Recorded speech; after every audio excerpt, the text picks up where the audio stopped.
namin, ibay po ninyo, ang inyong pagbubukas ng aming mga pangunawa. Since we are all leaders here, at nagsisikap po kami na matuto. Salamat, Panginoon. We can serve you na sa ganito pong paraan na ikaw lamang ang salamat po. Ito po ang dalangin sa pangalan ng Jesus. Amen. So, sino lang may idea sa inyo na kung ano ang topic natin? Tapos na kasi tayo doon sa ating first principle. So, okay, by the way, yung attendance, kompleto na ba? Lahat na nakapag-sign na? Lahat nakapag-sign na ng attendance. Yung mga wala pa ay pakilagdagan. Kasi malungkot kapag sisimulan tapos di matatapos. Tapos yung mga hindi naman nakapagsimula, tapos may plano palang tapusin, so sayang din. So maganda na masimulan tapos matapos natin lahat. Okay? So may idea ba kayo ng topic natin for this session? May idea? First principles, tapos ngayon ay Old Testament, history, preaching of the Old Testament. Ano yung tanong? Must we? Kailangan pa ba natin? Kailangan ba natin i-preach yung Old Testament? Must we? Okay? So, meron kasi akong narinig na term sa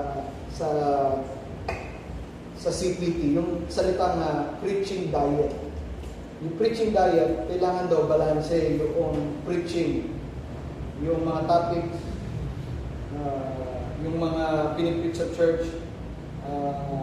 Kumbaga, yung preaching diet ba ng church natin ay nakikita naman yun na essential. Yung mga nagiging topic natin sa preaching, essential ba? Okay? So, kung nakikita natin yung kahalagahan ng preaching diet natin sa church,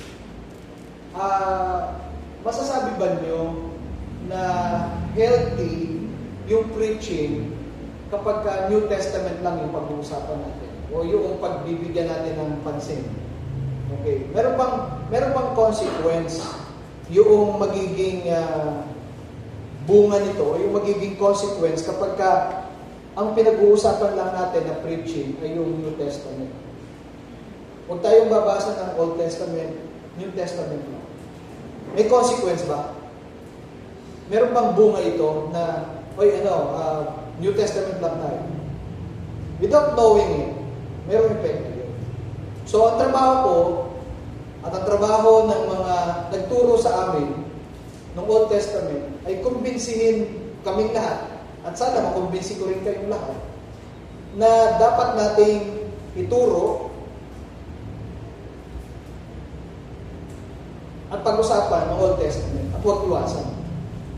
Okay? Huwag nating iwasan at ituro din nyo sa iba na huwag nating iwasan ang Old Testament. Okay? So,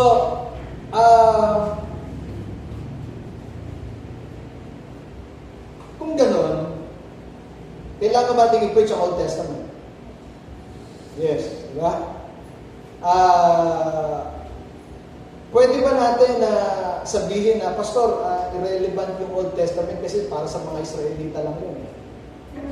Hindi, di ba?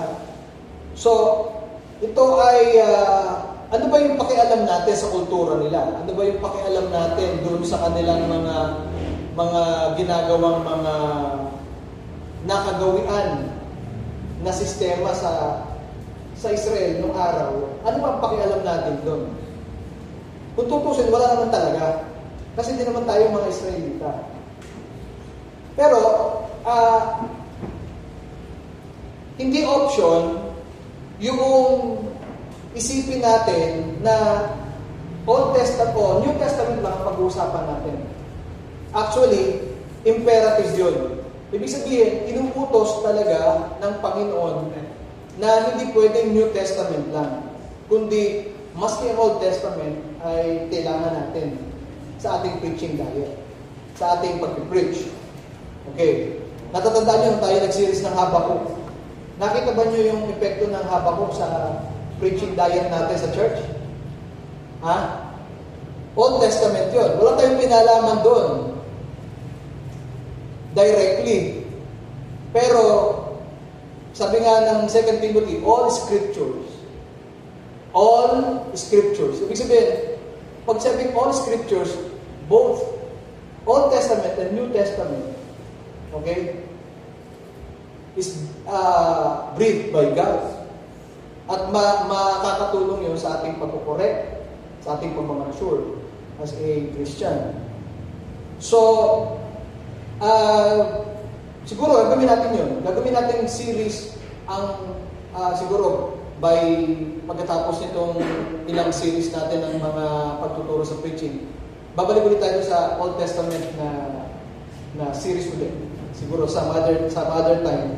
Pero gagawin natin kultura na yun na kailangan ang Old Testament ay napag-aaralan din natin. Kasi parang ang epekto nito, pag nasasalit yung Old Testament sa preaching diet natin, people will realize na hindi pala pwede na New Testament lang yung kailangan natin. Kailangan natin ang buong Bible. So, second slide. Okay? Ano sabi doon? How is the purpose of preaching achieved with an Old Testament narrative? Okay. So, merong tension, Merong tension. Nasabi ko naman sa inyo na kailangan natin both Old Testament and New Testament. Kailangan natin ituro yung sinasabi ni Paul na the whole counsel of God faithfully. Okay? We must preach it faithfully and with clarity. Kailangan maliwanag yun. Okay? So, kung tingnan niyo yung Bible ninyo, okay? Kung tingnan niyo yung Bible ninyo, ang New Testament ay ano mas marami? Diba yung Old Testament? Pero yung New Testament, maliit lang. Almost 1/3 ng Bible ay Old Testament. Okay? So, it is very unfair na dinadala ng mga members of church yung buong Bible. Pero hindi na pag-uusapan yung Old Testament. Pero tanggapin natin. Tanggapin natin lahat. Iniiwasan natin ang Old Testament. Iniiwasan natin. Lumalagay kasi sa ating kaisipan na ang Old Testament ay matagal lang sinabi. Ang kailangan natin, yung mga medyo latest. Okay? At ang pinakamalapit sa atin, yung New Testament. At madaling intindihin. Di ba? Pero, yun nga very unfair na dinadala natin yung Bible natin, pero ang ating nasa mindset, New Testament lang ang babasahin. Which is, hindi ito ang pwede natin gawin. We are ignoring and neglecting yung Old Testament. Now, tingnan nyo to. The supremacy, next slide. The supremacy of God in preaching, sabi ni John Piper. Ito yung supremacy ng Panginoon. Kapag ang pag-uusapan ay preaching. Okay? The goal of preaching. What is the goal of preaching? Sumugot po kayo. What is the goal of preaching? The glory of God. Wala tayong contribution. Wala tayong magiging papel sa preaching. Tayo ay mga instrumento lang ng Panginoon. At hindi natin kaya, hindi natin pwede, at hindi natin kayang maatim. Okay? Alam mo yung salitang maatim? Alam namin yun, ano? Hindi natin kayang lunukin. Okay? Yung hihingi tayo ng konting kapirasong karangalan doon sa ginagawa nating paglilingkod sa preaching o sa pagtiteach. Okay? Ang goal ng preaching is for the glory of God. Mahalaga yun. Mahalaga yun. Ayaw kasi nating tayo naglilingkod sa Panginoon at meron tayong kapirasong glory na hindi. Ang preaching is for the glory of God. Kailangan ma-sense nila yung glory of God sa ating teaching, sa ating preaching. The ground of preaching, the gospel, the cross of Christ. That is the foundation of our preaching. The foundation of our preaching is the gospel. Ang mabuting balita. Yun ang pinaka-ground. Yun ang ating foundation. Okay? Theology without mabuting balita is head knowledge lang. Marami tayong pinag-aaralan na doctrine, pero pag wala yung foundation ng gospel dun sa mga doktrina na yun, head knowledge lang yun. And the third is the gift of preaching, which is operated through the power of the Holy Spirit.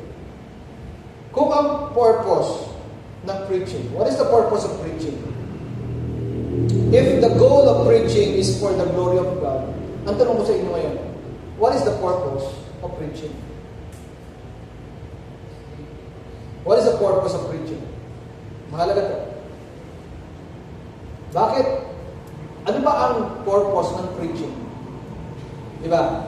To edify, to mature. Okay? Mamaya tatalakayin natin yun, yung purpose ng preaching. Pero, bakit kailangan pa natin ng Old Testament? Okay, mahalaga to. Bakit kailangan pa natin ng Old Testament? Samantalang, sa New Testament pa lang, lumalakas na tayo. Di ba? Sabihin natin, huwag natin tatalakayin ng Old Testament at New Testament na. Lalakas din naman tayo. Ma-edify din naman tayo. Tama. Ma-edify din naman tayo eh. Di ba? Pero, mas nakikilala natin ang Panginoon hindi sa Old Testament. Saan? Sa New Testament. Di ba?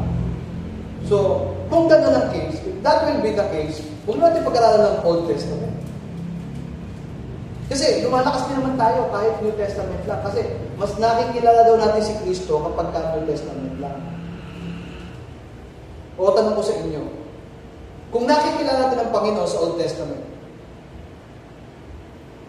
okay? Mas nakikilala pa natin ang Panginoon sa Old Testament. Sana nakikita niyo yung tension, ano? Kasi, para bang, kung ikaw ay nagpipreach, mas madaling gawa ng outline ang New Testament. Okay?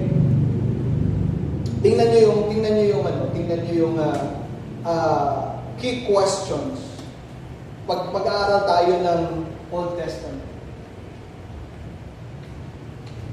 Okay? Ano yung mga tanong? Pag New Testament kasi madali lang eh. Okay? Ibig sabihin, hindi naman sinasabing easy lang. Pero pagdating sa Old Testament, tingnan niyo to. What are they for? Kung meron kayong mababasa kwento, ano to? Para saan to? What is this story doing? Ano ang connection ng istorya na to? Okay? Bakit isinulat yung kwento na yun? Okay? Why is it told? Why is it told here? Okay? Meron kasing lumabas daw kasi na sabi lang nung nagturo sa amin. Meron daw kasing lumabas na issue. Ang issue, ano daw ba nauna? Yung tagumpay ni David nung nilabanan si Goliath?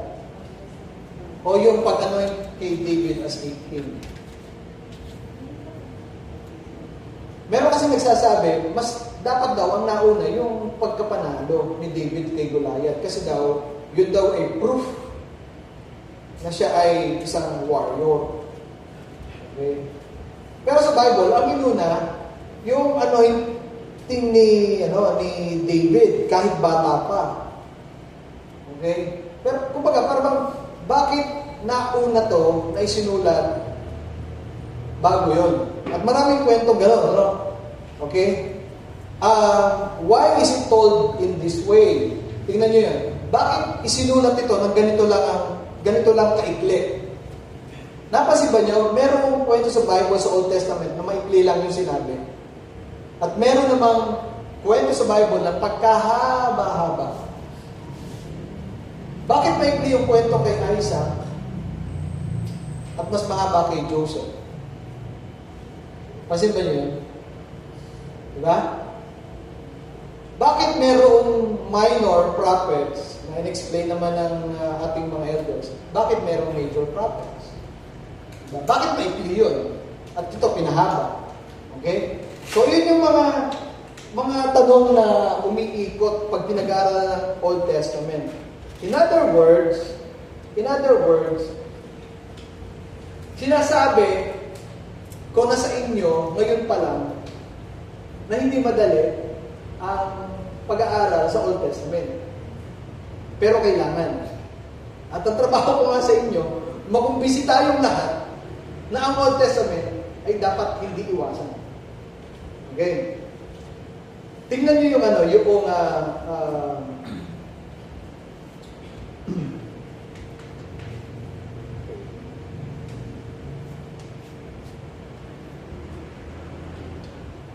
Rox, tingnan ko nga yung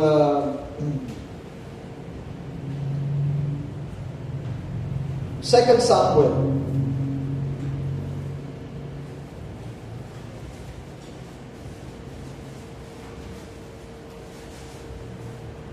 Okay. Second Samuel 11:1. In the spring of the year, the time when kings go out to battle, David sent Joab and his servants with him and all Israel, and they ravaged the Ammonites and besieged Rabbah, but David remained at Jerusalem. Kapag binigyan ka ng text, at yan ang binigay sa iyo, what will you do? Sumagot po kayo, what will you do? Can you preach it? Na ito lang ang gamit niyo? Anong napansin niyo? Pag sa Old Testament, kailangan basahin ang buong chapter, previous chapter.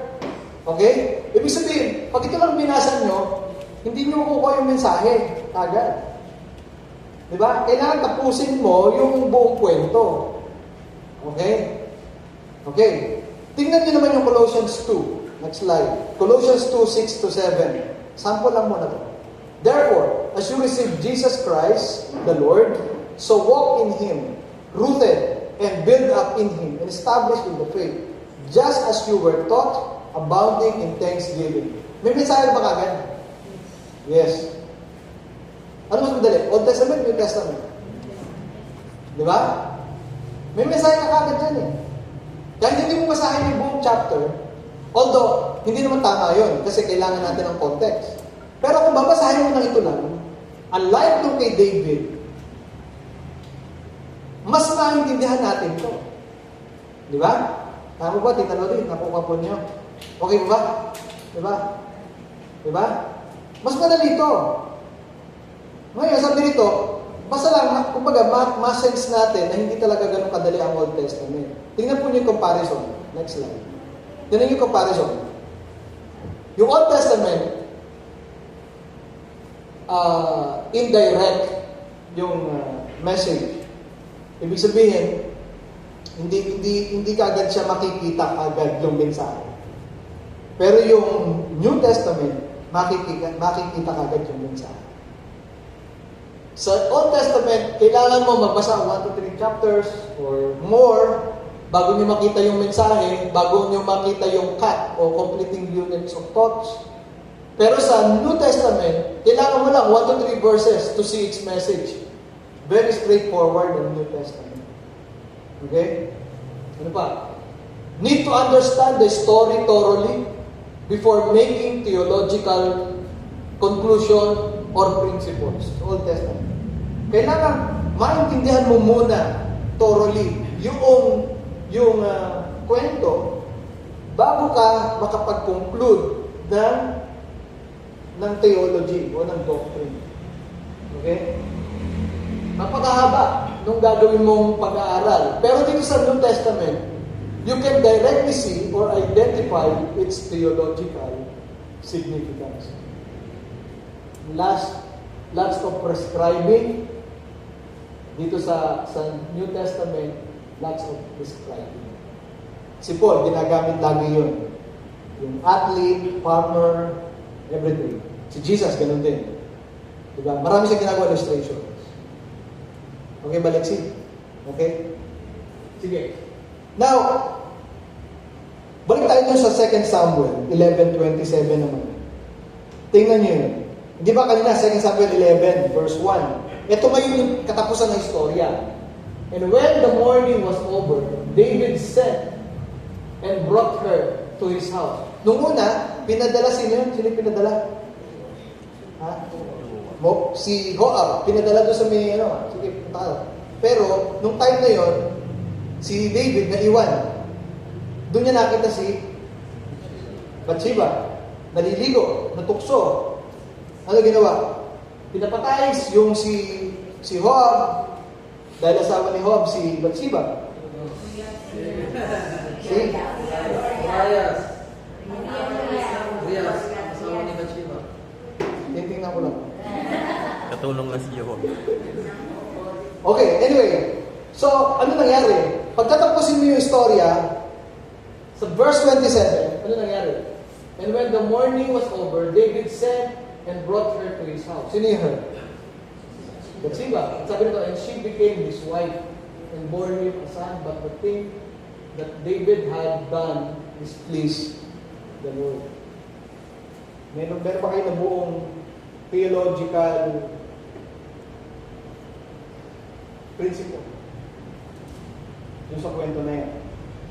Ano ang theological principle doon sa pagkakasala ni David kay Bathsheba?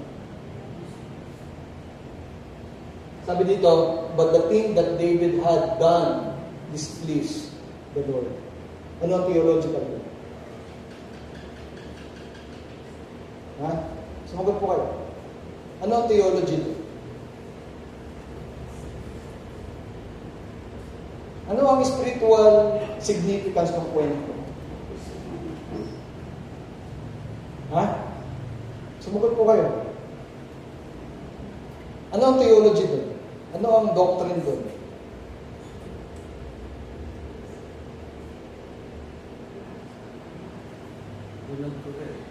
Ha? Do not covet. Yun. Diba?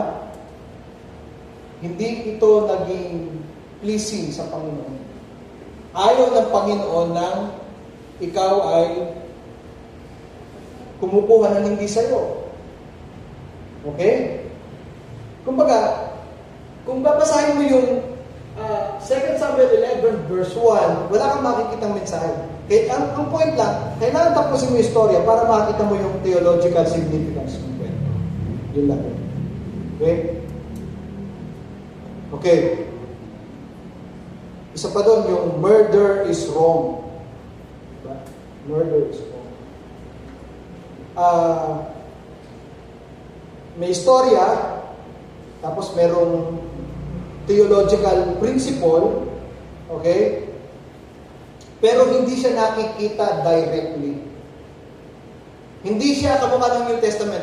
Sinasabi directly yung mensahe. Hindi sinasabi doon sa verse 28, verse 27 yan eh. Hindi nilagay na 2 Samuel 11 verse 28 na bawal ka mangalong niya. Walang nilagay na ganun. Kumbaga, pag tinignan mo yung istorya, masesense mo na yung theological significance ng kwento. Okay, tanungin ko kayo. Ano ang significance nung yung pinag-chop-chop yung katawan? Sino yun? Yung sabi ng Panginoon sa kanya, patayin mo lahat.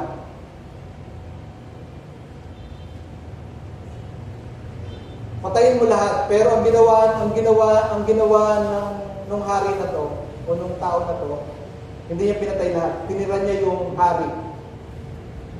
Ano ginawa ni Samuel? Pinaghati-hati yung katawan. Di ba? Pero kung titingin ka doon, kailangan makumpleto mo yung kwento. Pagka kasi, titingin ka lang doon sa paghati-hati ng katawan, napaka-grabe naman nun. Parang hindi yata tama yung ginawa ni Prophet Samuel na yon. Pag doon ka lang titingin, parang ang dating, parang okay lang na pumatay. Pero kung titignan mo yung buong istorya, makikita mo na hindi pala ganun-ganun lang yun. Merong mensahe ang Diyos na nais iparating sa Israel. Kung bakit niya pinagawa kay Samuel yun. Now, sa unang tanong, sa biglang tanong, anong kinalaman natin doon? Diba? Doon sa 1 Samuel 1, another example. Yung sa 1 Samuel 1, ano yung 1 Samuel 1? Pinasahin ko sa inyo yun. Nakalimutan natin. 1 Samuel 1, ano yung kwento doon? Tungkol kay? Sagot po kayo. Tungkol kay? Ana. Ano ang case ni Ana? Baog. Sino ang asawa niya? Si Elkanah. Actually, si Ana ay pangalawang asawa. Meron talagang, kumbaga, dalawa asawa ni Elkanah. Okay? Pero si Ana yung hindi magkaanak. Pumasok sa templo, tapos nanalangin sa Panginoon. At sabi niya, Panginoon, pag dininig mo ko at ako'y magkakaroon ng anak, ibibigay ko sa iyo. Ano nangyari? Binigay ba ng Panginoon? Diba? Binigay ng Panginoon. Okay. Ano pinangalan kay doon sa anak? Samuel. Anong meaning ng Samuel? The Lord hears. Diba? The Lord hears. Dinidig ng Panginoon yung panalangin. Okay. Ngayon, gusto ko lang na magpasintabi. Excuse me lang. Excuse me lang po. Kasi, this is the problem sa mga moralistic preaching na hindi natin napapansin. Okay? Yung bang, kapag meron kang problema at hindi ka magkaanak, just trust in the Lord and God will give it to you. Okay? Moralistic preaching yun. It is a good sermon. Tamang sermon yun. There's nothing wrong with it na you trust God. Okay? Kung meron kang hindi ka magkaanak, manalangin ka lang sa Panginoon, magtiwala ka sa Panginoon, magkakaanak ka, it is not wrong. God really hears our prayers. Kung wala kang trabaho, ano gagawin mo? Mag-pray ka sa Panginoon and trust God, and God will hear your prayers. Okay? Pero ganito, kapag ang gagawin natin ay moralistic preaching, doon tayo nagkakaroon ng bias. If you will wait, kung titimbangin natin ito against doon sa general theology ng Bible, hindi natin pwedeng gawing way of life yung 1 Samuel chapter 1. Okay? Ang nakalagay doon, next slide, nasabi dito, the common mistake is this.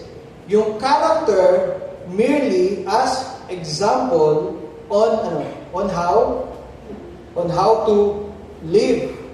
Ibig sabihin, ang nangyari, yung 1 Samuel, ginamit nila para sabihin sa mga tao na just trust God kung hindi ka magkaanak, just trust God kung wala kang trabaho at magkakatrabaho ka. Ay, yan ang common mistake. Yun ang kadalasang pagkakamali. Kasi hindi ito bumabalanse sa general theology ng Bible. For example, ano sabi ng Bible? Ano sabi ng kanta? Ito lang, kanta. Di papayag ang Diyos na di ka pagpalain. Di papayag ang Diyos na di ka pagpalain. Ano sunod? Kung ikaw ay susunod. The problem is, kung itatapat mo yun sa general theology ng Bible, maraming mga sumunod sa Panginoon and they suffer. Nakuha niyo ba ibig sabihin? So, hindi pwede na gumawa tayo ng theology na gayahin natin si Hannah. Siya ay mataimtim na nanalangin at dininig ng Panginoon ang kanyang panalangin. At ito ang way of life natin. That's wrong. Sana nakukuha niyo. Diba? Hindi pwede na tama naman na magtiwala sa Panginoon. Pero kung gagawin mo itong way of life na paano yung mga tao na sumunod sa Panginoon at nagtiwala sa Panginoon pero hanggang ngayon hindi dinidinig yung panalangin nila. Hindi sila Christian. Hindi sila Christian? Paano yung mga taong tunay na sumunod sa Panginoon and in spite of it, they suffer. So hindi pwedeng, nakuha niyo po sabihin, hindi pwedeng gawing way of life yung ganitong mga kwento. Kasi sa Israel, marami rin namang mga baog nung time na yun. Okay? Marami rin mga baog nung time na yun. Pero hindi lahat ay nagkaanak. So, the question is, yun ba ang primary function ng 1 Samuel chapter 1? Di ba nilista niyo yung mga questions? Bakit yung kwento na to napunta dito? Yung 1 Samuel 1, kung ito ay gagawin natin kung ang sadya lang natin ay gawin itong encouragement sa mga hindi magkakaanak o kaya sa mga taong nagkaanak at sabihin nila, "Uy, nagkaanak ka na pala. Bigay mo sa Panginoon yan. Bigay mo sa church at doon mo palaki sa church. Sila bahala magpalaki dyan." Kasi sa 1 Samuel, ganun ang ginawa niya. Yung ginagdog yung anak, tapos ginawang prophet. Baka yung anak mo isang araw maging Pasko. Nakuha niyo ibig sabihin? Yun ang naging problema. Okay? So, hindi pwede. Merong theological significance ang 1 Samuel chapter 1. Kung bakit yun nangyari. Okay? At yun yung pag-aaral natin siguro bago matapos yung gabi nito. Okay, tingnan nito.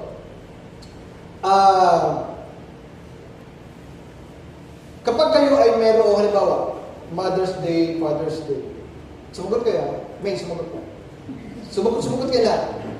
Pag Father's Day, for example, anong kwento sa Bible ang kukuhanin niyo?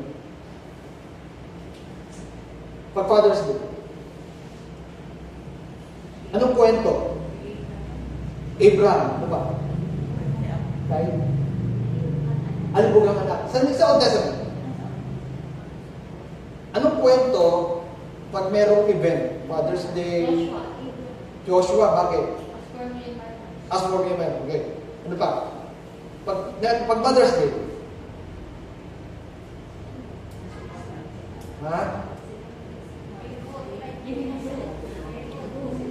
Si Ruth. Okay. Mother's Day. Okay. Kasi mga nanay, ano? Okay. So, next slide. Ano yung next slide? Some narratives seems unsuitable for the sermon. Meron daw mga kwento na parang hindi naman dapat i-preach. Okay? Ano yung mga yun? Number 1. Degeneracy. Yung kay Amon and Tamar. Alam niyo yun, yung pag-rape kay Tamar? Wala naman tayo parang, may pipitch ba tayo doon? Parang ano ba yung nalaman ng church dyan? Di ba? Okay? Yung kay David and Bathsheba. Ano ang kinalaman ng crossover church sa pag-rape o sasama nila David and Bathsheba? Makakawa ba kayo ng ano dyan, ng preaching dyan? Ha?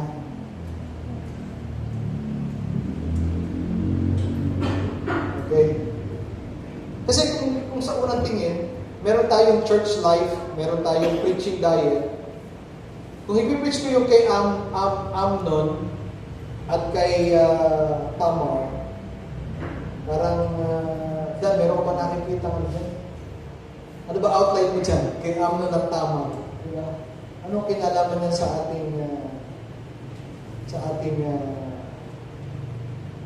discipleship or sa ating house church? Parang wala. No? May mga ganong mga narratives na parang it seems unsuitable ng mga topics sa church. Ano pa? Next slide. Ano pa? Yung violence. Yung violence, yung kay Samuel, yung kay Agag, yung naghiwa-hiwa. Ano pa example dyan? Yung kay Uza. Talaga ba kay Uza? Yung kay Uza. Yung kay Uza. Ano yung kwento kay Uza? Ha? Yung humawak dun sa sa may Ark of the Covenant, yun. Diba? Anong preach? Anong outline ang pwede doon? Bawal ang mawak wala namang Ark of the Covenant na. Diba? Parang wag mong biruin ang holiness ng Panginoon. Mga ganyan. Pero anyway, these are mga kwento na medyo parang, it seems parang, bakit may sinulat to? Bakit sinulat yun? Bakit sinulat pa yung violence na to? Bakit sinulat pa tong yung mga degeneracy na to? Bakit? Ano ba yung degeneracy? Ano ba yun? Ha? Alam ba yung meaning ng degeneracy? Ang sabi sa ating notes ay ito yung morality ng Israel, corruption, wickedness. Okay. So bakit sinulat itong mga narratives na to na seem unsuitable sa sermon pero niloob ng Panginoon na masulat sa Old Testament? Na kung ating gagawa ng outline, parang mahirap naman gawa ng outline to dahil wala naman tayong kinalaman dito. Pero bakit? Sinulat yon para ipakita kung ano ang epekto ng divided kingdom. Para ipakita na bumabagsak ang moral ng Israel nung time na yun, kung bakit nasulat ko. Wala tayong kinalaman sa kwento as a church ng crossover, pero sinulat yun para ipakita sa mga mambabasa sa Old Testament na bumabagsak ang spiritual, ang moral, and spiritual compass ng Israel. Okay. Nasa part 2 na tayo. Pero bago tayo mag-part 2, gusto ko muna kayong magkaroon ng harap-harap kayo siguro. Siguro Ate Heli, grupo kayo dyan 5. Tapos si Kuya Dan, kayong 5 dyan. Tapos kayo ni sila Kuya Arman, sila Agnes. To, sama ka na sa kanila. Magharap-harap niyo yung upuan niyo ng konti. Magkaroon lang kayo ng meron tanong dito. Okay, kasi very significant yung tanong eh. Next slide niya. Thank you. What is the most difficult part sa Bible, sa Old Testament? Na alam mo, mahirap i-preach or i-Bible study. And second question, why makes it difficult? Okay. Mag-usap-usap kayo, tapos I will, umawanap kayo ng tagapagsalita ninyo, spokesperson ninyo. Ano yung most difficult part sa Bible, sa Old Testament? Nasa tingin nyo ay mahirap i-preach o Bible study. Nasabi ko na iba, pero mag-isip pa kayo ng iba. Okay. Pause mo na yung video.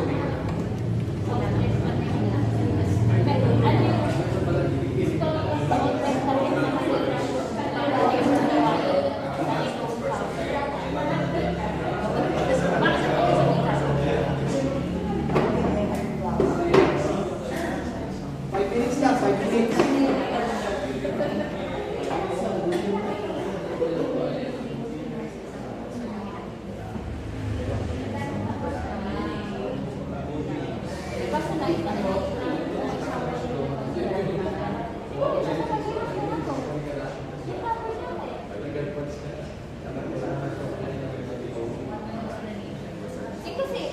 Huwag na yung example ko ha.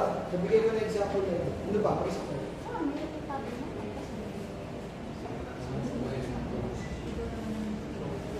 Hindi, baka may naisip ko. Isipin ko ba bakit sa tabi na?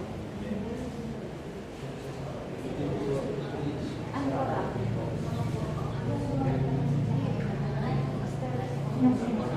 Baka na yun.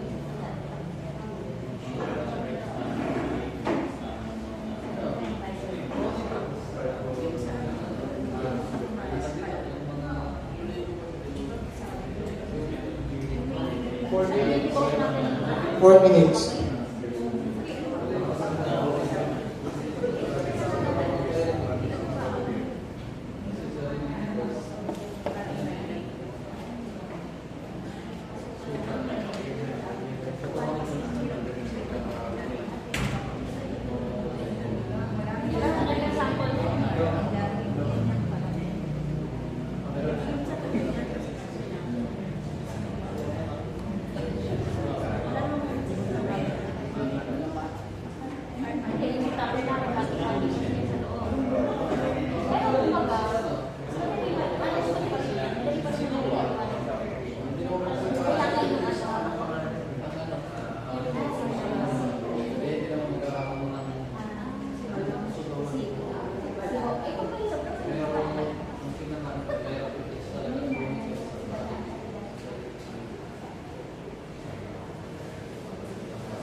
Two minutes.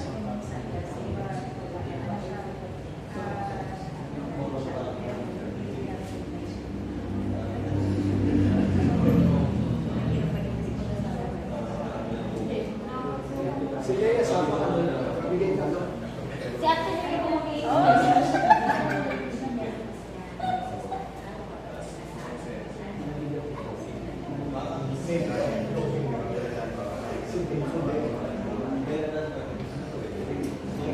Oo, so sa online kami.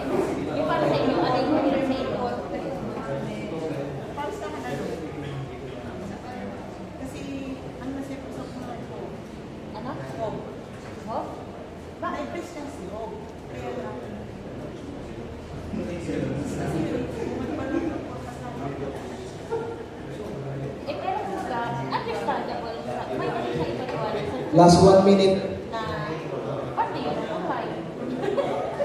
Parang ano-agad. Sabi ko lang natin may hope para naiintindihan natin na ano.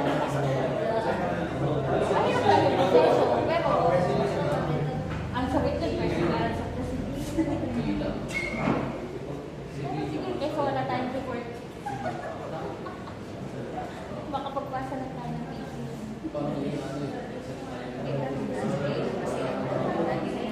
Sige, Ate Leia, mag-isip ka naman doon dyan. Mag-iisip ka lang,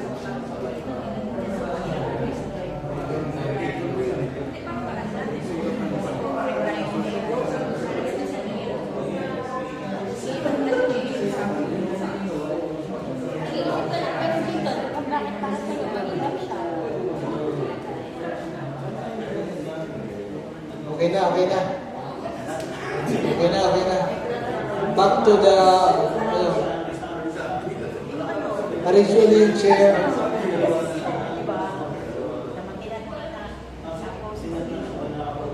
Pili kayo ng spokesperson.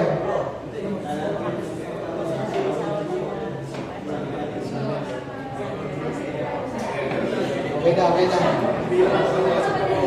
Balik na, balik na.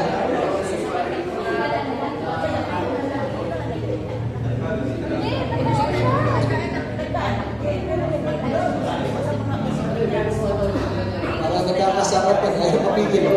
Tara, tara na. Di-discuss pa tayo. Okay? So, pili ng spokesperson.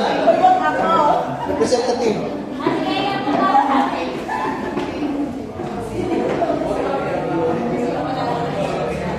Okay, sino gusto mauna?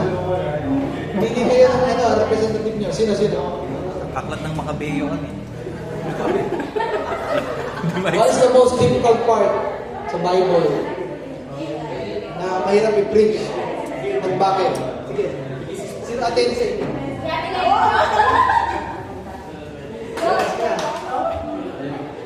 Sino?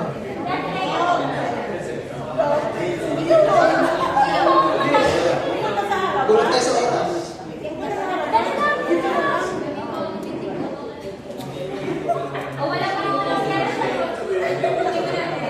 Go.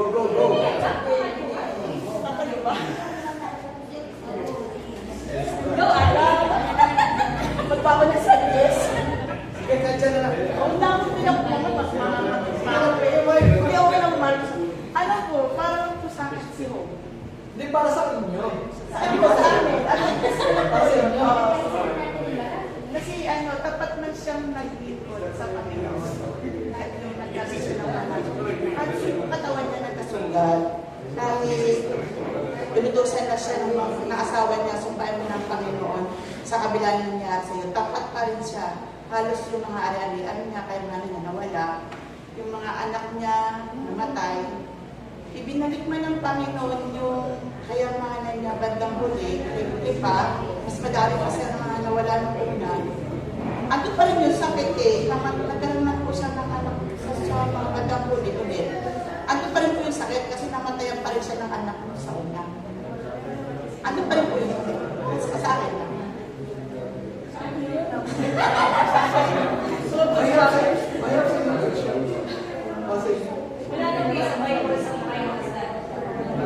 Bible study.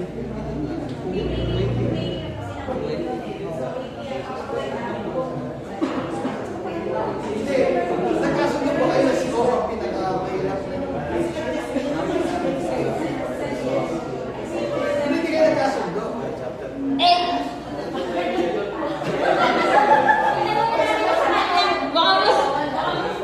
O, sa inyo, sino? Lexi. Natin ko ano nagkasundo daw sila eh. Si Belen Dragon. Sa inyo ba nagkasundo kayo? O, isa. Nakasundo rin kayo sila.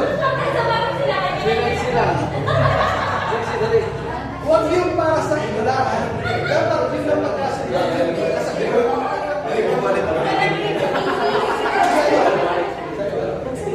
Ano po yung Numbers chapter 22 verse yung nagsalita yung donkey. Yung nagsalita po yung donkey. Yung nakapagsalita. Belen. Si Bela.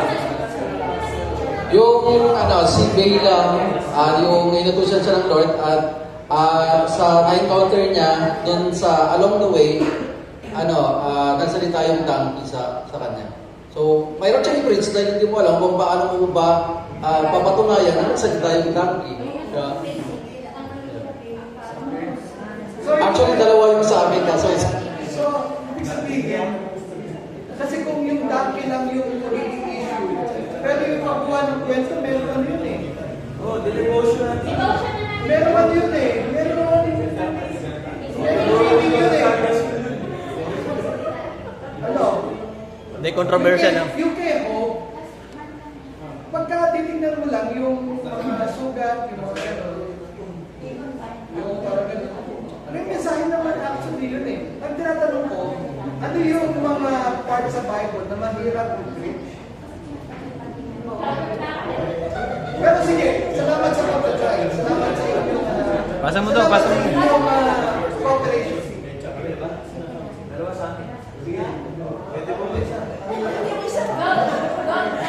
Yung sa ano po namin, yung kay story po ni Bina, yung anak po ni Jacob. Ano nangyari?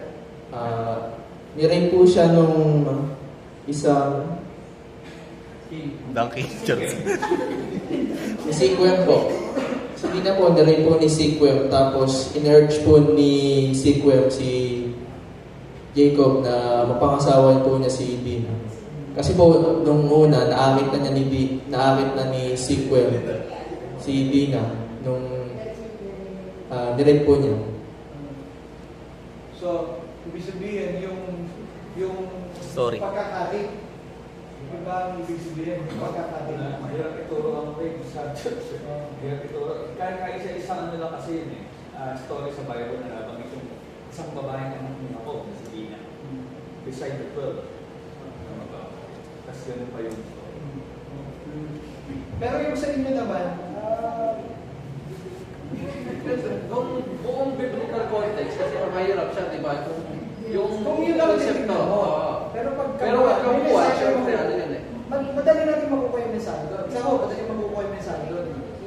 Ang magiging okay, sige, bago ako sumagot, kayo muna, ano yung sa inyo? Hindi, may isa pa ata. Ano po? Ano po? Levite and occupied po. Ano po? Levite and occupied po. Ang nakalagay po dito kasi nasa loob sa isang bahay, tapos po, sa gabi po yun, tapos pagdating na, sabi po dito, while they were enjoying themselves, some of the wicked men of the city surrounded the house, pounding the door. And the time po ito, parang Sodom and Gomorrah po ata yung time po na to. Tapos po, yung mga lalaki na yun, nahingi sila ng mga lalaki na pwede lang i-rape. Tapos po yung master na yun, yung mga anak, yung mga babae niya. Yun yung mga ganong kwento.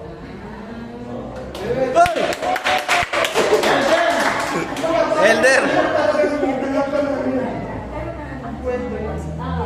Kumbaga parang niloob ng Panginoon through the Holy Spirit na maging part ng Bible yun. Pero kung yun lang talaga ang i-preach mo, ngayon talaga. Ano ba? Sa inyo?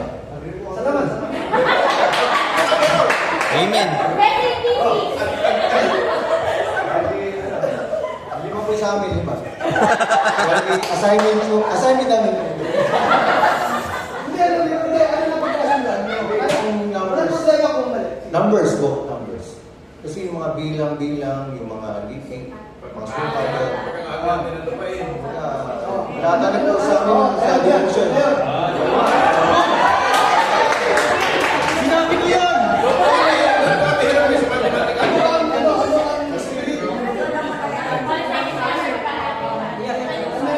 Ano yung spiritual significance ng mga sukat-sukat na yan?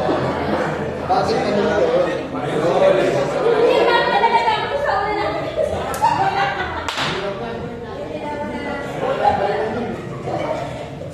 Pero okay lang layer. Good observation. Ganun talaga yung kaya kong sabihin. Yung hindi pa nyo nabanggit yung yung generation. Yung generation, anak ni ayan. Mahirap gawa ng preaching yun. Pero pwede maging part ng preaching. Oo. Sa context. May context kasi yun. Oo. Kumbaga, parang ang pinag-uusapan dito, yung parang sa unang tingin mo, hindi mo talaga ma-explain kung bakit naging part yun. Anyway, so, somehow meron kayong nag-advance sa Old Testament. Okay, so part 2 tayo. Next slide. We must understand the purpose of our preaching, or sa mga house church, the purpose of preaching. Tapos, cover din natin the purpose of the Old Testament narrative. Now, ito yung aking argument. This is my argument. Ang argument ko ito, the proper or the purpose the purpose of all Christian preaching is to proclaim Christ. That is my argument. The purpose of all Christian preaching is to proclaim Christ. Okay? Tingnan natin sa Colossians dito sa may inyong sa inyong PowerPoint. Tingnan niyo yung Colossians 1 verse 28 to chapter 2 verse 3. Tingnan niyo. Tingnan niyo tong dito ko binasa yung argument natin. Okay? Him we proclaim, warning everyone and teaching everyone with all wisdom.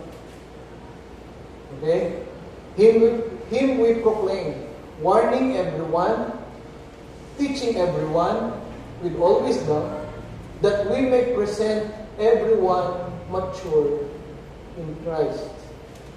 Okay? Don't expect na mayroong magiging maturity ang mga believers kung walang proclamation ng Word of God. The only way para maging mature ang lahat ng mga mananampalataya is to proclaim Christ, to warning everyone, and teaching everyone with all wisdom. Liwanag yun. Okay? Okay? At sabi nito, for this I toil, struggling with all His energy, that He powerfully works within me. Hindi madali ang mag-preach, ha? Hindi madali ang mag-teach. At ang sabi ni Paul dito, sa aking pagpo-proclaim kay Christ, I toil, I struggle. Hindi kasi madali ang magturo. Hindi madali ang dalhin sa maturity ang mga nakikinig. Pero without proclamation of Christ, walang magmamature. Next slide. For I want you to know how great a struggle I have for you. Natural lang talaga, bahagi ng ministry ng preaching and teaching yung nag-struggle tayo. Okay? Ang sabi nito, I have for you and for those at Laodicea and for all who have not seen me face to face. Next slide. That their hearts may be encouraged, being knit together in love, to reach all the riches of full assurance of understanding. Tignan niyo, no? All the riches of full assurance of understanding and the knowledge of God's mystery, which is Christ, in whom are hidden all the treasures of wisdom and knowledge. Huwag nating ipagkakait kailanman yung Word of God or si Christ. Dahil sa Kanya, nagmumula ang lahat ng karunungan. Lahat ng kayamanan of wisdom and knowledge hidden in Christ. Okay? Next slide. For what we proclaim is not ourselves. Hindi yung aming mga sarili. But Jesus Christ as Lord, with ourselves as your servants for Jesus' sake. Okay? Him we proclaim. So, sa aking argument, the true purpose of all Christian preaching is what? Is what? To proclaim Christ. Okay? If that is the purpose of all Christian preaching, what is the goal of all Christian preaching? Ha? What is the goal? Based doon sa ating pinag-aralan, what is the goal? Being mature in Christ. Balik mo doon sa first verse. Him we proclaim, warning everyone, teaching everyone with all wisdom, that we may present everyone Mature. mature Okay? Yung Christ-like maturity for our people. Sa lahat ng mga members natin, our goal, kung ang ating purpose is to proclaim Christ, our goal is to bring the people of God to maturity. Okay? No maturity kung walang Word of God. Okay? Walang maturity kung wala ang Word of God. Now, Him we proclaim. Si Christ yun. Ibig bang sabihin, every time na mag-preach tayo, Christology ang topic? Ha? Every time pa na mag-preach tayo, kamukha ng haba po. Meron ba tayong binagit tungkol sa Christology doon? Sa pag-preach? Ng mga elders? Nung nag-preach noong last Sunday, Word of God din yung pinag-uusapan. Di ba? Pero hindi ibig sabihin, pag sinabi ni Paul na Him we proclaim, si Christ ang pinaproclaim namin, it doesn't mean na Christology lagi ang topic. Okay? Hindi laging gospel ang topic. Pero ganito, ang sentro ng understanding ay walang iba kundi si Christ. Dapat doon nakabase na. Him we proclaim. Kahit ang topic ay Habakuk o topic ay buhay ni Abraham, babalik at babalik tayo kay Christ. Alam na natin yun. At gusto kong ulitin ulit. It takes time to understand. Kasi sabi ni Paul, I toil, I struggle. Okay? Yung preaching ng Word of God is a hard work. At kailangan mo ng totoong pag-aaral. Kasi sabi dito, full assurance of understanding and the knowledge of God, mystery, which is in Christ, in whom are hidden all the treasures of wisdom and knowledge. Hindi natin kailangan ipagkait ang wisdom na galing kay Christ. Tingnan natin yung 1 Corinthians chapter 10. Next slide. Next slide. 1 Corinthians chapter 8. Bago yan, Rox, may dala mo kayo Bible, 1 Corinthians chapter 10. 1 Corinthians chapter 10.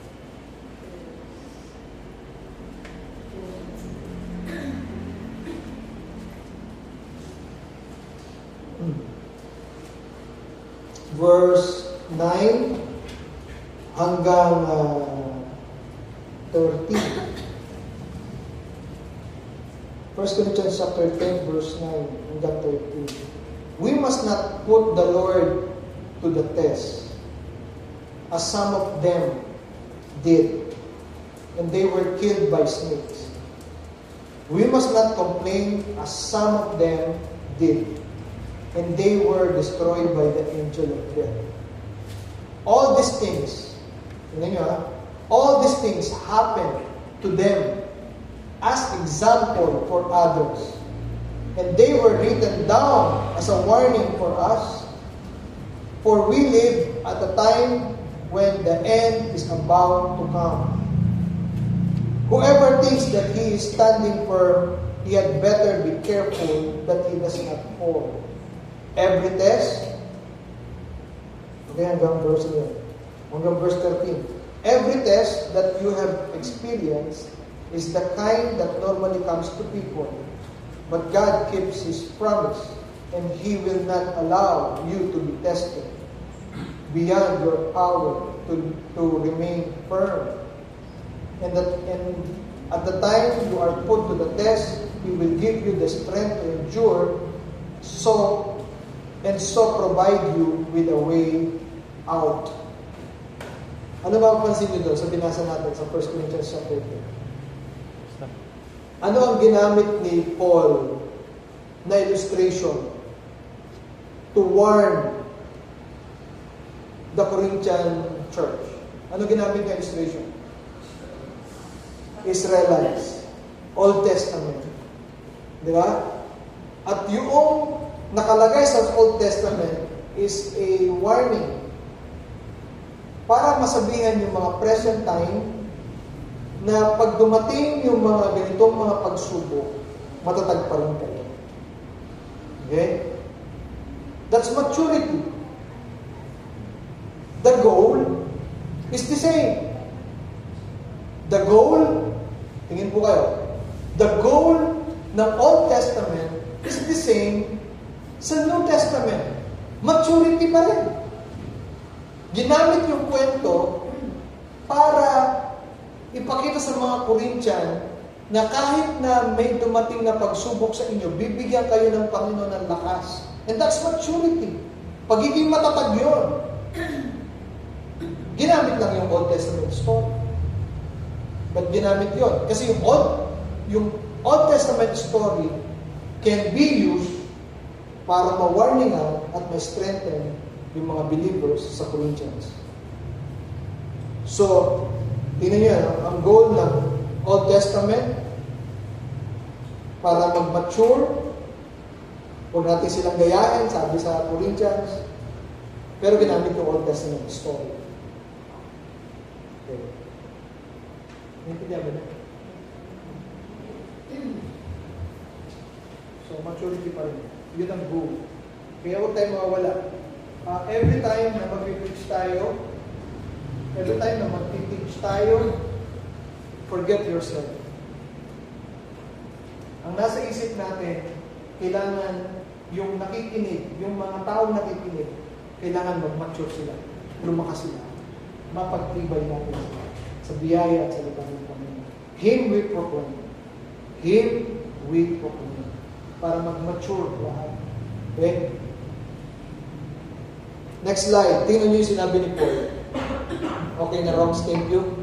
Tingnan yung sabi ni Paul, for I decided to know nothing among you except Jesus Christ and to Him crucified. Him we proclaim. Wala akong ibang interes kundi makilala si Kristo at i-preach sa inyo si Kristo. Dahil walang ibang paraan para mag-mature kayo kundi si Kristo lang. Him we proclaim. Ano pa yung next? Next slide. Sabi ito, 1 Corinthians din. Next slide. 2 Corinthians. For what we proclaim is not ourselves, but Jesus Christ as Lord. We proclaim not ourselves, but Jesus Christ our Lord. Okay? Yung preaching pulpit ay hindi ito lugar para ipakita kung gaano tayo magaling. O magturo ka sa house church para sabihin mo, mas may alam ako kaysa sa inyo. Pag nawala na sa isip natin yung heart na Him we proclaim to present God's people to mature, pag nawala tayo sa purpose na yun, wala na. Sibak na tayo. Okay? Hindi tayo ang bida, mga kapatid. Hindi tayo ang bida. Although sometimes, ginagamit natin o ini-illustrate natin yung kwento natin. Diba? Minsan may nag-preach dito. O kaya sa inyong house church, sinasabi nyo, ganito yung nakaranasan ko, ganito yung ginawa ng Panginoon sa amin, ganito yung mga unfortunate circumstances sa buhay natin, ganito, salamat sa Panginoon, pinapalakas niya ako, salamat sa Panginoon, binabago niya ako. Pero hindi pa rin ikaw ang superstar. Babalik at babalik pa rin tayo kung ano ang ginawa ni Kristo, kung sino si Kristo. Kasi ang makapagpapamature sa kanila, hindi yung kwento mo. Ang makapagpapamature sa kanila ay si Kristo walang iba. Him we proclaim. Okay ba? Huwag niyong kalilimutan yun. You will use yung life experiences nyo sa inyong house church o dito preaching, pero huwag matatapos doon sa naging bida yung kwento mo. Babalik at babalik ka kay Kristo. Ganun ang mangyayari. Kasi ang mangyayari, pag kinuwento mo lang yung kwento mo, at hindi nakasama si Kristo, moralistic preaching. Okay?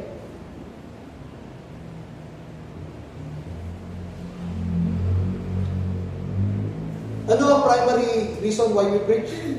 Ano yung argument ko? To proclaim Christ. To proclaim Christ. Yun ang primary reason. Bakit tayo nagpipreach? Dahil kay Kristo.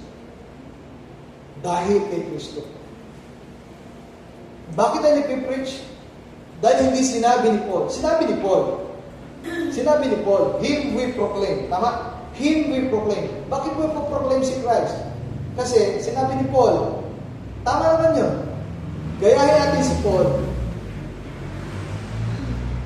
Meron siyang apostolic authority para sabihin yun. Okay?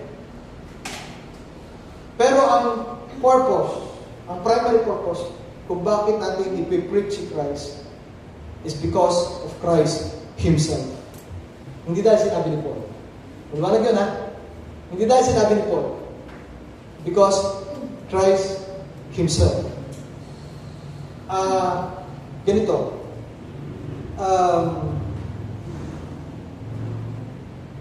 Lalabas at lalabas si Kristo sa preaching.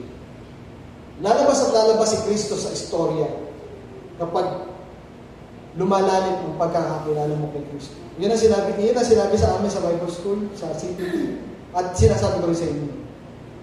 Kapag lumalalim ang pagkakakilala mo kay Kristo, hindi mo na kailangan mag-struggle na piliting palabasin si Kristo sa istorya. Lalabas at lalabas sa preaching mo si Kristo.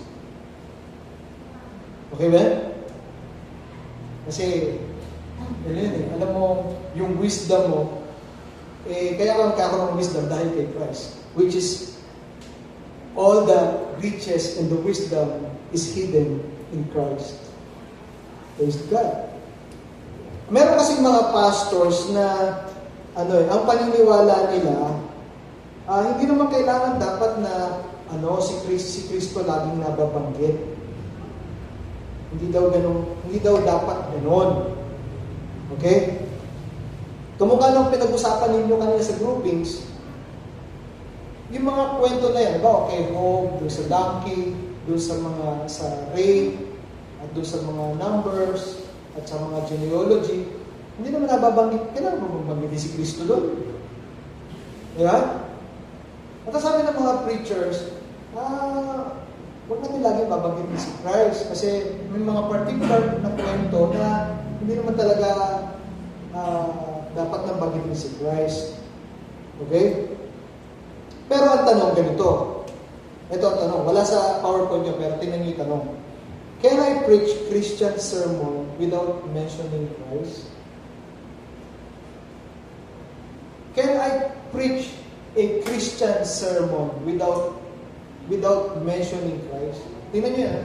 Bago kayo sumagot, i-digest nyo.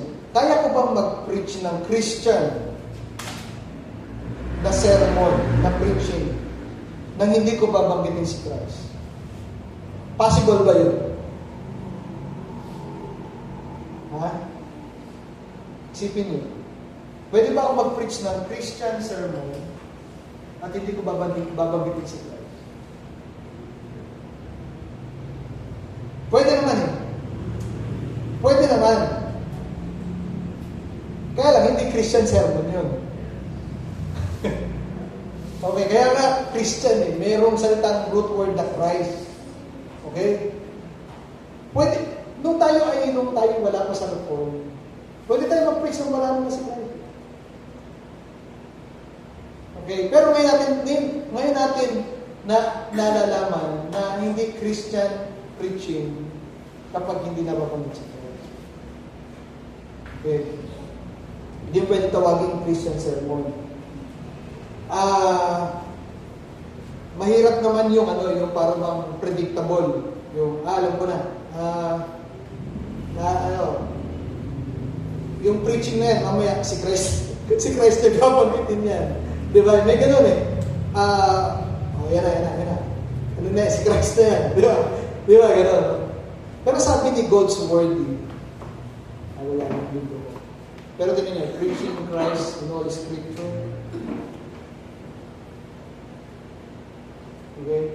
Meron akong libro na hindi ko nadala dito, pero si Goldsworthy, sabi niya, ano ngayon kung predictable na si Christ ay narito? Ano ngayon kung may gospel doon sa preaching? Sabi niya dito, okay lang yun. Kasi yung pagkakakilala pa lang kay Kristo, hindi mo na kayang aruhin. Pag pinreach mo si Christ, hindi ka mauubusan ng pagtuturo tungkol kay Christ, kung sino si Christ. At kung pag-uusapan si Christ, walang boring sa ginawa ni Christ.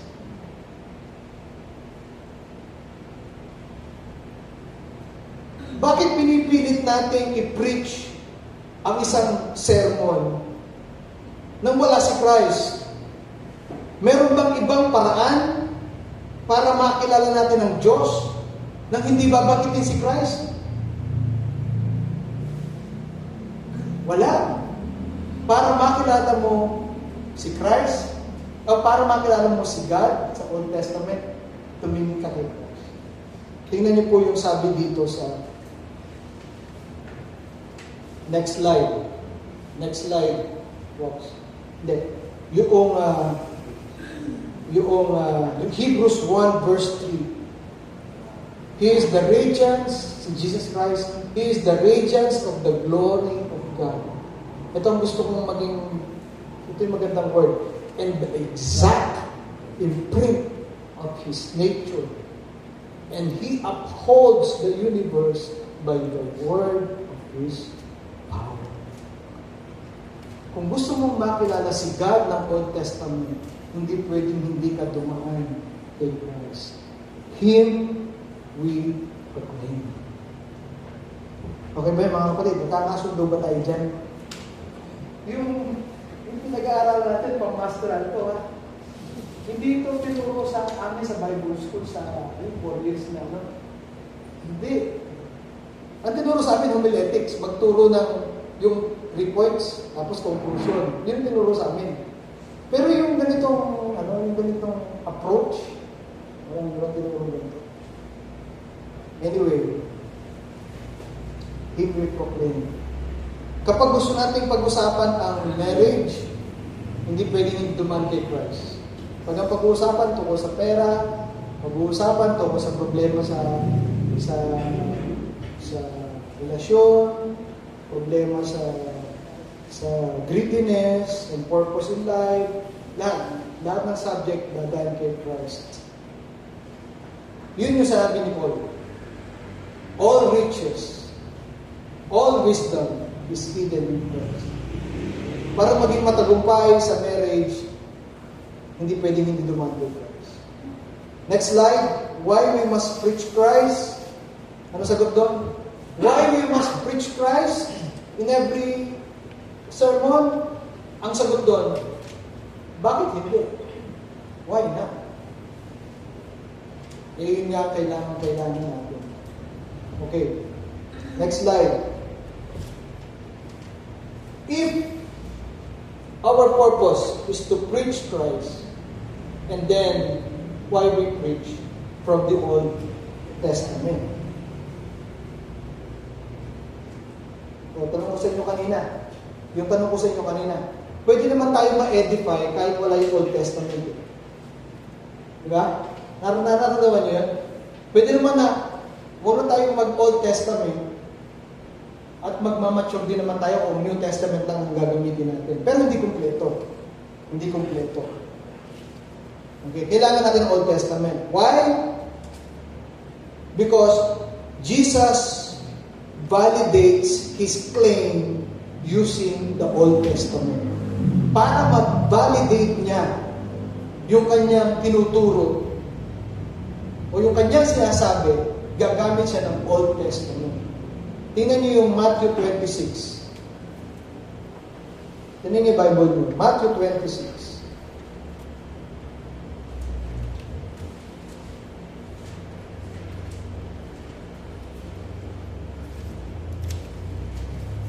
53.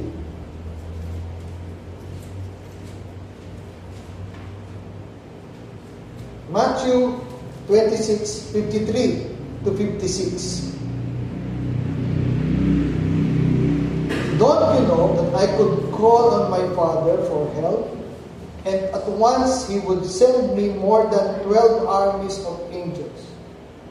But in that case, how could the Scriptures come true, which to say that this is what must happen? Then Jesus spoke to the crowd. Did you have to come with swords and clubs to capture me, as though I were an outlaw? Every day I sat and taught in the temple, and you did not arrest me. But all this, but all this has happened in order to make come true what the prophets wrote in the Scripture. Maliwanag ba yun, mga kapatid? Para mapatunayan niya yung kanyang claim, ginagamit ni Jesus yung Old Testament. Bakit hindi tayo? Diba? Bakit hindi tayo? Okay? Maski si Christ, ginamit niya ang Old Testament para maging clear. Tingnan niyo yung Romans. Next slide. Paul, servant of Christ, called to be an apostle, set apart for the gospel of God, which He promised beforehand through His prophets in the Holy Scriptures. Next slide. Concerning His Son, who was descended from David according to the flesh, and was declared to be the Son of God in power according to the Spirit of holiness, by His resurrection from the dead, Jesus Christ, our Lord. Pakibalik nga, Rox. Pakibalik. Tingnan niyo, no? Si Paul set apart for the gospel. Sabi dito, which He promised beforehand through His prophets in the Holy Scripture. Maski si Paul, nire-refer niya yung Old Testament. Next slide. Concerning His Son, tungkol kay Jesus Christ, who was descended from David according to the flesh. Next slide. Through whom we have received mercy and apostleship to bring about obedience of faith for the sake of His name among all nations, including you who are called to belong to Jesus Christ. Next slide. Tingnan niyo yan. Okay, balik muna doon sa sige pa, Rox, isa pa. Concerning His Son, who was descended from David according to the flesh. Si Jesus Christ, alam natin, ay galing sa blood, sa lineage ni David. Di ba? At ito ay nakaprophesy na before. Okay? Tingnan niyo, balik ulit, Rox, sa may first slide na yan. Balik mo. Tingnan niyo, no? Which He promised beforehand through His prophets in the Holy Scripture. About what? Next slide. About what? About His Son, si Jesus Christ. Saan sa Scripture sinabi yun? Yung tungkol kay David na magkakaroon siya ng anak, and eventually, itong anak na to ay si Jesus Christ. Saan yun? Tingnan niyo 2 Samuel. Tingnan niyo 2 Samuel. Next slide. So, when your days are fulfilled, and you lie down with your fathers. 2 Samuel to, Old Testament. I will raise up your offspring after you, who shall come from your body, and I will establish His kingdom. I will be to him a father, and he shall be to me a son. Itong, meron bang Rox, meron bang katutong yan sa Samuel? Wala na. Ito ay tungkol sa Davidic covenant. At ang sabi ng Diyos kay David, magkakaroon ka ng anak at yung anak mo ay may establish yung kanyang kingdom. Sa unang glance, ito ay tumutukoy kay Solomon. But this is called a Davidic covenant. Hindi lang ito tumutukoy kay Solomon, ito tumutukoy din concerning His Son, King Jesus Christ. Kapag nag-preach si Paul, yung sinasabi niya sa Romans 1 kanina, babalik at babalik siya doon sa pinanggalingan sa Old Testament. Ganun kahalaga ang Old Testament, mga kapatid. You cannot know Christ without referring yourself doon sa Old Testament. Okay ba, mga kapatid? Okay ba? Nakukumbisido ko ba kayo na mahalaga yung preach ang Old Testament? Okay? Next slide. Malapit tayo na tapos. Next slide. May the God of hope fill you all joy, peace in believing, so that by the power of the Holy Spirit, you may abound in hope. Ano yan? Book. Romans, ano yan? 15. May the God of hope, ang Diyos ng pag-asa, ay punuin kayo ng joy and peace. Pero tingnan niyo yung context. Tingnan niyo yung context. Tingnan niyo nga. Sige nga. Bago may pakita, Roxanne. Huwag mo lang pakita. Romans. Maganda, may dala kayong Bible.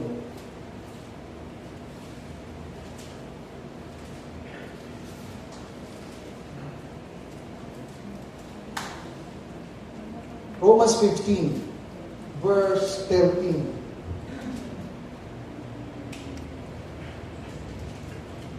May God, the source of hope, fill you with all joy, peace, by means of your faith in Him, so that your hope will continue to grow by the power of the Holy Spirit.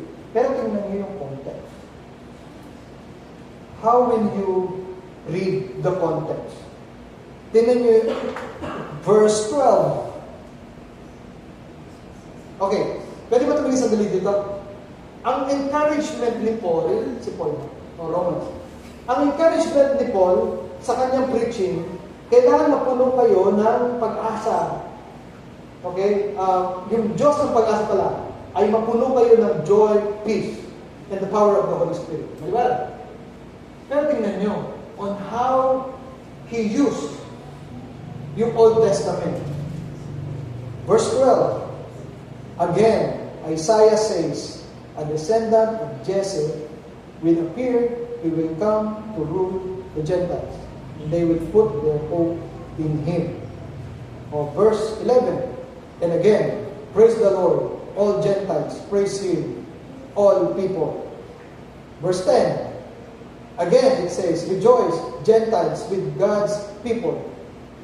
Tapos verse 9. And to enable even the Gentiles to praise God for His mercy, as the Scripture says, and so I will praise you among the Gentiles, I will sing praise on you. Sino dito ang mayroong Bible na mayroong cross-reference? Huwag mo nagpapakita ng cross. Sino dito ang may Bible na mayroong cross-reference? Yung kinote sa Old Testament, may mga kinote lang siya. Nasaan? Meron kayo? Sa Bible nyo? Sa English. Meron. Merong mga cross-reference. Yung mga verse na binanggit. Di ba? Yung Isaiah. Okay. Pakita mo na rin. Tingnan nyo. Ang ginawa ni Paul, Old Testament quotation sa Romans 15, yung Isaiah, o yung Romans 5:15 verse 12 sa Isaiah, yung Romans 15:11, Psalms, yung Romans 15:10 sa Deuteronomy, tapos yung Romans 15:9 sa Psalms. Balik mo doon, bro, sa may the God of hope fill you with peace, joy, in believing, so that the power of the Holy Spirit may come, you may abound in hope. Para daw magkaroon sila ng joy and peace. Anong ginamit ni Paul? Old Testament. We can find peace, we can find hope by reading and preaching Old Testament. Wala na gan, mga kapatid? Hindi ba pag mag-encourage tayo, bihira natin gamitin yung Old Testament. Mali pala yun. Mali pala yung pag tayo nag-encourage ng kapatid, ang binabanggit lang natin Ako nga dati rin akong ganyan Naranasan ko rin yan Mag-quote din kayo sa Old Testament. Mag-quote tayo sa Old Testament. Okay ba mga kapatid? Kasi ang Old Testament, meron ding joy, meron ding hope, meron ding peace. Okay?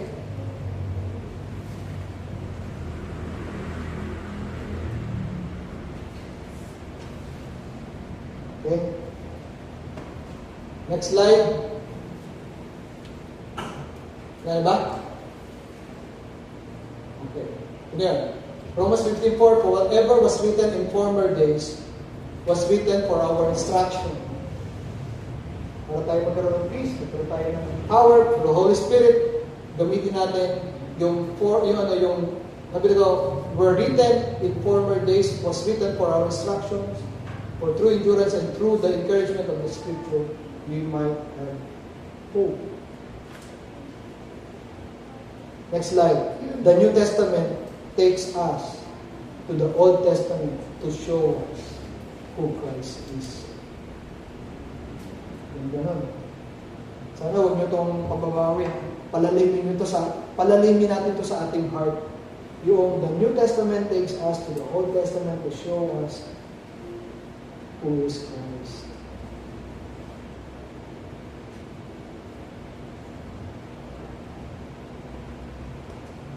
Hindi pwedeng sa aking pagkatapusan, hindi pwedeng nanood tayo ng Lord of the Rings. Tapos sasabihin natin na episode 6 lang yung mahalaga. Okay? Hindi. Buong Bible mahalaga. Huwag na tayong maniniwala doon sa sinabi ni Marcion na ang Diyos ng Old Testament ay iba sa New Testament. Okay? Dahil yung Old Testament daw, ang Diyos doon matapang, mapatay. Sa New Testament, iba yung Diyos doon. Loving, mapagmahal, mapagpatawad. Yun ang pumalat na maling doktrina naman. I will argue so 2 Timothy chapter 3 verse 16, all the scripture is breathed out by God and profitable for teaching, for reproof, for correction, and for training in righteousness, so that the man of God may be complete, equipped for every good work. Praise God. Ay po manalangin. Panginoon, salamat po sa pagkakataon ito. Medyo mahaba po ito pero foundational. At salamat Panginoon sa pagkakataon ito na we are appreciating yung Old Testament na natuklasan namin na ang purpose ng New Testament and Old Testament ay pareho lang Panginoon. And Lord, mawawala sa aming mga isipan na kaya namin binabasa ang Old Testament ay para makilala ka namin ng lubusan pa. Salamat po sa inyo sa pangalan ng Jesus. Thank you po. See you next Saturday next month. Thank you.